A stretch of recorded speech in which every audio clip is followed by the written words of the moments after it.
Mein Fortschritt sind Modelle aus dem 3D-Drucker, die einen wichtigen Beitrag zur nachhaltigen Bauplanung leisten.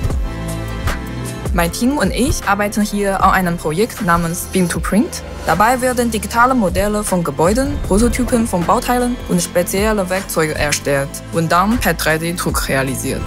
Jetzt ist der 3D-Druck an sich nichts Neues, aber in diesem Einsatzgebiet tatsächlich eine Innovation.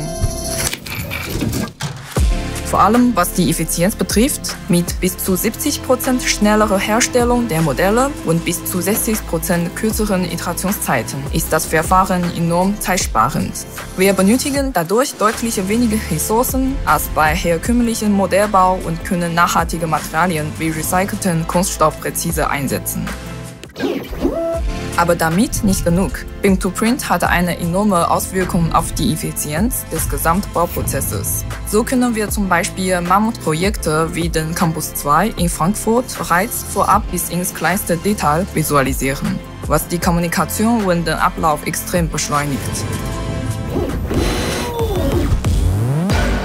Mit unseren Miniaturen aus dem Drucker verkleinern wir nicht nur unsere Gebäude, sondern auch den ökologischen Fußabdruck unserer Baumodelle. Mein Name ist Shu Chen, ich bin Development Engineer bei Strabag.